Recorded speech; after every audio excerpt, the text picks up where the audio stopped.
Hey peeps, happy Monday! A little extra chipper for you today. And today's topic, let's face it, and what I'm talking about is fear. So a little extra chipper this morning because I stopped at the chiropractor. I go to Family First Chiropractic and Dr. Jack gives me what I call an attitude adjustment. And then what's happening there today is Bob and Lou have this cute little coffee camper set up there at Dr. Jack's Family First this morning, so you can get your, that's an iced chai. Tea is what I had because I've already had my coffee and now I'm sipping on tea, so I am wound up and ready to motivate you today. So you can get your coffee and teas, and they're known for their special lemonades. So if you want to go treat yourself today to a special lemonade, you have my permission. Go do that. All right, so we're going to dive in today because over the weekend, I celebrated my daughter's high school graduation and other students graduating as well. And the big talk is goals and dreams and achievements and having a rewardable, enjoyable life. And there is something that is going to stop every darn one of those kids if they don't get a handle on it, if they don't take action. And what's going to stop every one of those kids from having a rewarding, enjoyable life is fear. So it is just not coincidence, it's divine timing that I am part of a leadership group for work, and we are reading a book together called The Magic of Thinking Big. So when before I sat down to do my Motivational Monday, write something up, I needed to catch up on my chapter, and it was the chapter of fear, and it just tied together beautifully for me to bring it to you this morning. Good morning. So as you pop on, say good morning, say hi, and let's get into this. So how to destroy fear. 1, you need to isolate your fear. Pin it down. Exactly what are you afraid of? Really think about it. I'm going to go over some in just a minute, but what is your fear? Number 2 is to take action. There is some kind of action for any kind of fear. And I went through that last year. Just to move, to be active, to take action made you feel a lot better than doing nothing. And hesitating, don't hesitate. That just magnifies fear. It makes it greater. And then it's harder to take action, so don't hesitate. So there's 8 types of fear in this book I'm going to share with you this morning. Help you try to isolate and pin down what your fear is. So the first one is embarrassment because of personal appearance. So the action you can take is to improve it. Go to a beauty salon, shine your shoes, get your clothes cleaned and pressed.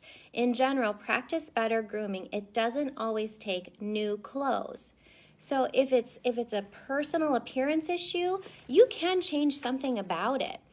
What is holding you back? Is it just something that you could go to a laser clinic and get it zapped, or you could spend the money and get a fresh haircut? What is it about your appearance that is holding you back? And take action on that. Number 2, fear of losing an important customer. The action. Work doubly hard to give better service. Correct anything that may have caused customers to lose confidence in you. So it is competitive right now. Businesses are hurting terribly, and they're afraid to make changes because they're afraid to lose important customers. So think about it. What does your customer want? And do that. Take that action. Fear of failing an examination. Convert worry time into study time. Are you listening, students? Worry time into study time. Instead of worrying about taking that test, open the book and study. This one is my holdup, and I will continue to work through it. I will. Fear of things totally beyond your control. That's the one that gets me. That's the one that I pin down over and over again. I have a fear of things totally beyond my control. Okay, so how I take action is to turn my attention to helping to relieve the fear of others, It's what I do. And pray. Okay, when things are just bigger than me, they're out of my control, I stop and I pray. You know the Carrie Underwood song, Jesus Take the Wheel?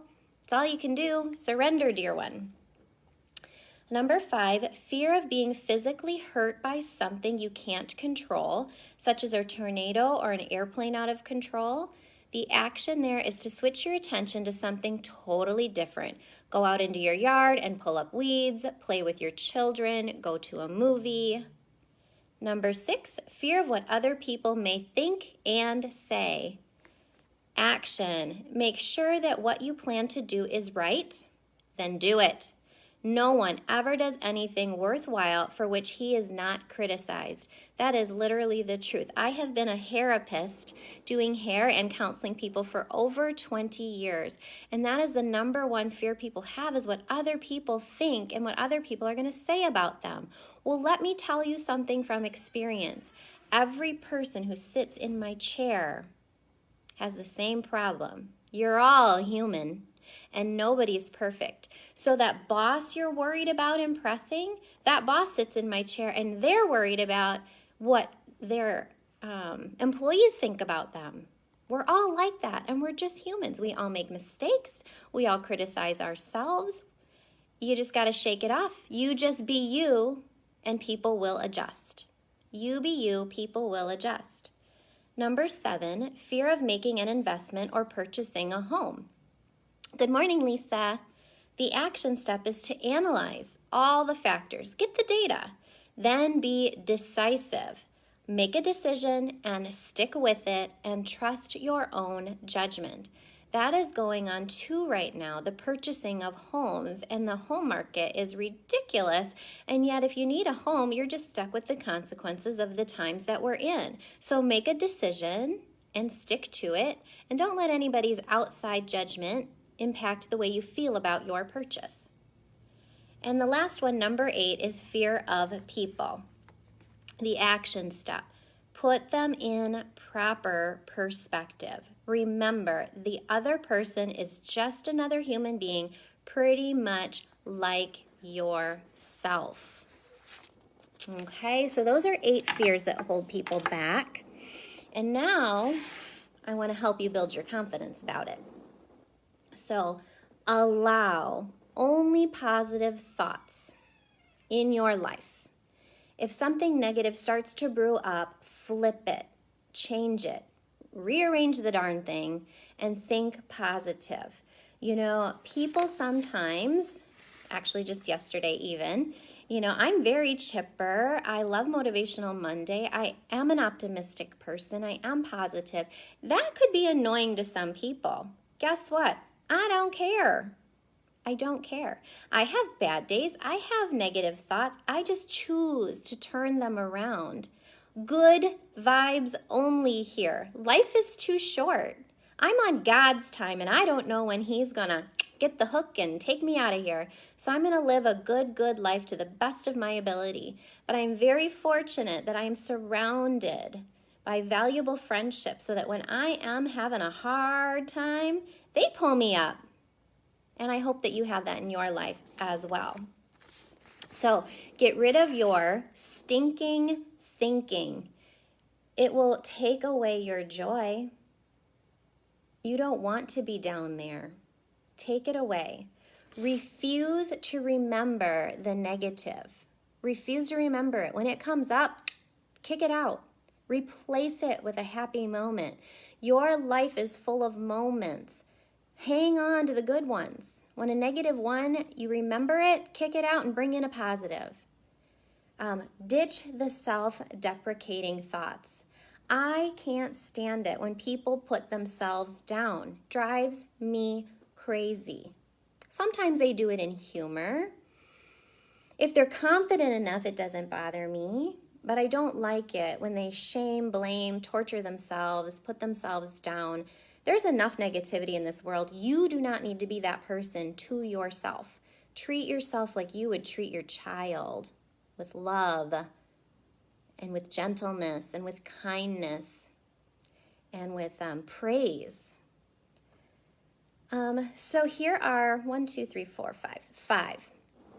Five little things you can do to build your confidence. And I've worked on these over the years, and it's nerve-wracking sometimes, but when you do it once, it's like an exercise. That muscle is got memory, and it's not so painful the next time around. So, number 1, walk right up front and sit down, whatever it is. If it's a workshop, if it's church, if it's a restaurant, if it's a concert, put your little head up, walk right to the front and sit down. Front row, I challenge you to always choose the seat in the front row. New exercise class, front row. Scary, nerve-wracking, do it anyway. It'll be easier and easier the next time. Front row. Number 2, make eye contact. Literally, don't look down. Look people in the eye. It builds your confidence, and it provides value when you are having a conversation. Look them in the eye. Number 3 is all about your posture. Shoulders back, chin up, and walk like you're on a mission. Quit with the turtle speed, okay? There's just something about your confidence when you can march towards something, when you are in a hurry. It gives you that like boss babe, that authoritative, that confidence boosting ability to be able to walk with purpose with your shoulders back and your chin up. You can do it. Practice it. Number 4, speak up. Yep. If you know the answer to something, speak up. Put your hand in the air. Participate. It's easier and easier every time you do it. You need to be heard. Do not be afraid of being wrong. Who hasn't been wrong? We've all been wrong. You can even preface by saying, I've been wrong before. However, I think this could work. Tell me otherwise.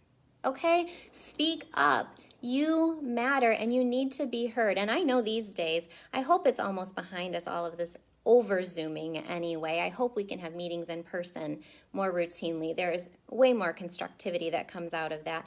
I know personally in a Zoom meeting, I tend to not speak up as much. I take a lot of notes and I follow up afterwards with my, valuable information. But in person, I would rather have a conversation and be able to speak up. So use your voice.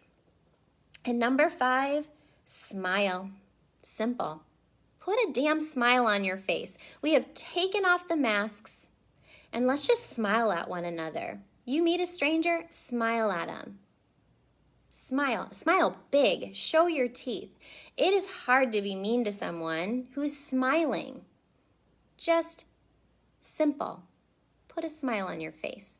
So those 5 things can help your confidence.